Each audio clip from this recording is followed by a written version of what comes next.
Hey everybody, welcome to Mr. B Clothing here at 1995 Northwest 86th Street in gorgeous Clive, Iowa. He's Tim Sitzmann. My name's Chris Williams. As we're getting prepared, Tim, for the not so off season. See, back in the day when I started doing this, it's like, man, you just kick your feet up. It's April and May.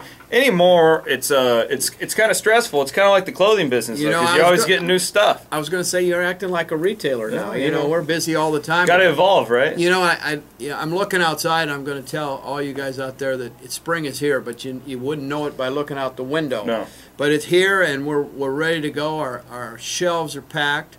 And, you know, I know you're on vacation, so I've been kind of missing this guy, and it's kind of fun to talk about our store and talk about Iowa State sports in general. Lots of things going on in Ames, Iowa, a lot of good things. A lot of good things going on at Mr. B at 1995 Northwest 86th Street. Come in and see our staff. You know our staff pretty well. Yeah, they're good guys. They're the best. That's what makes us good. Service is what we're about. We'd love to have you come in and see us. But we're full of color. You saw the colors you walked in. Yeah, they're all over the place. I need you to settle a fashion debate. Yeah, absolutely. Let's go. So we were actually, Adam Gray and I, we were on the Mr. B Clothing podcast. It was just last week. Wow. And we got to talking about ties. Yep. I am a fan of the skinny tie. Right.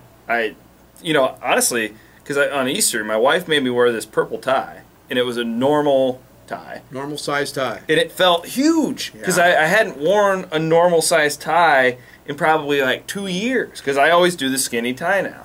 So it's funny. A lot of guys were mocking me on our website. I think for the skinny tie. I think you're a little self-conscious. Can I pull it off? Like, because is it a size thing? Is it like your career? Like, no, ties. Who should wear the skinny tie? Obviously, ties ebb and flow to the lapel of a coat.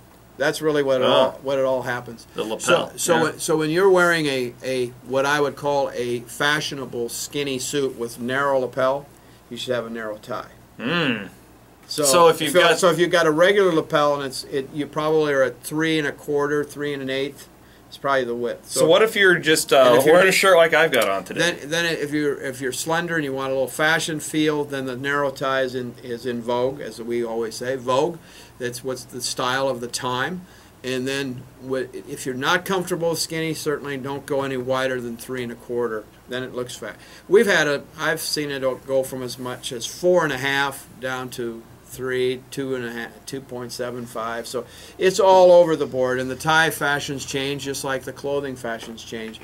You know, 2 or 3 years ago we were wearing pleated pants all the time. Now we're wearing flat front pants. So skinny ties are kind of like that. They ebb and flow. There isn't a right or a wrong, but it is wrong to be wearing a 4-inch tie on the base. You measure a tie on the base of the tie across the tip. Okay. So if it's 4 inches there, it's probably too wide. Man, this is good information. So it's good information for all you tie wearers, and we have plenty of ties here at Mr. B's, and we'll get you the right one for you. Absolutely. Even the bow ties are in, too. Yeah. I see a lot of guys wearing bow ties anymore. Bow ties are in. We're sitting right next to a big bowl of bow ties. I don't own a bow tie. I've never tried to pull that off. A lot of the young connoisseurs, the younger 30-somethings, are wearing them with sweater vests and kind of looking old school in them, and it's been very big fashion point. All right. There you go. You got your fashion lesson for today's Cyclone Nation. You get it all here at Cyclone Fanatic. We do it all. We love it. All right. So we're coming up on the time of year where we do Sitzmann's picks, and I'm thinking about them already. Yeah, you're already. You know what? I have to be honest, Chris. I look at that schedule and I see a big word "tough" written right across. Brutal. It's a brutal schedule. Yeah. And we know what last year was like. It wasn't fun.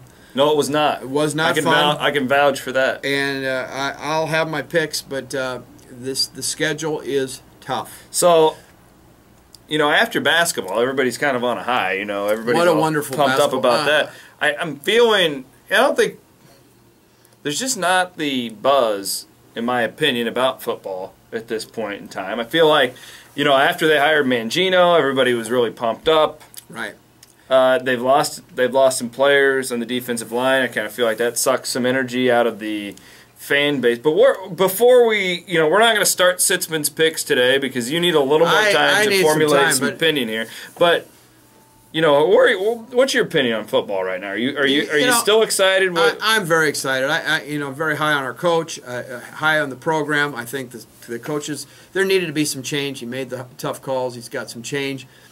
You know that I always get fearful at this time. I don't want you know, you only have to deal with 5 players in basketball. Maybe let's say we have to deal with 8. Yeah. That you have to. And so it's kind of to turn a basketball program. Not taking away from Coach Hoiberg, he's doing a hell of a job. Excuse me, a great job. He has done a hell of a job. I'll say. And I'm all for him and then some.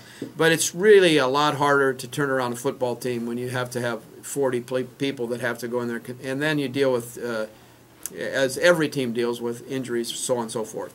But I just don't want people to get down on him. He's filling the stadiums right now up there. Coach Rhodes is, to the most part.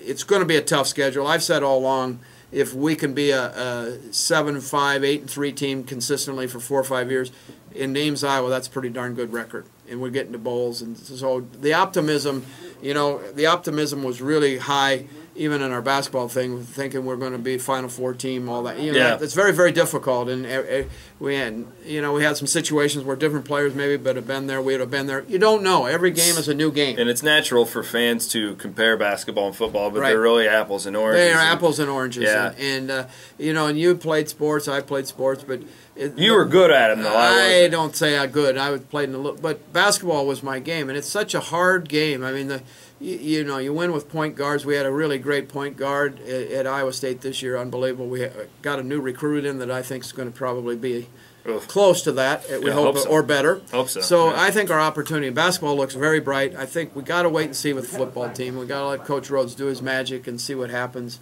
And I'm excited as can be, and you'll see it in my picks as I look at it. I just think it's a tough schedule. Well, there's a hint. Maybe Tim's picking the Clones to go 9-3 this year. Well, you're a little optimistic, but I'll see what we have. Get to the Champions Bowl with the SEC. Wouldn't that be nice? The playoff. The Clones going to go to the playoff, Tim? I'm going to hold that back, Chris. There you go. But be excited about the year. I think there's going to be some major upsets in this year with the Clones, and it will come later in the season. All right.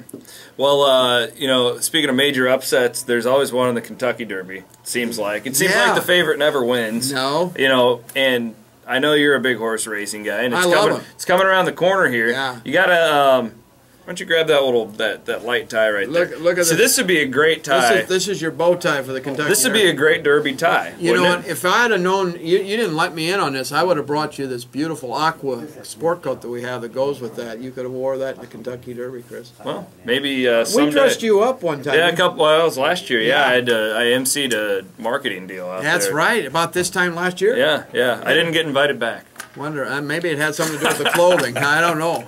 Nonetheless, yeah, that was fun. But I know a lot of people though. They do go to Derby parties and whatnot, so we want them to be decked out. So. Well, there's a lot of Derby partying going on. We look for excuse to party, so why not another one? Absolutely. Yeah. All right, well, come on and see Tim, 1995, Northwest 86th Street in Clive. Here's a helpful tip for you. If you come in here to Mr. B Clothing, give Mac a hard time. Yeah, Mac's the guy to talk to. He's a good service guy, too. Yeah, give him a hard time. Mike.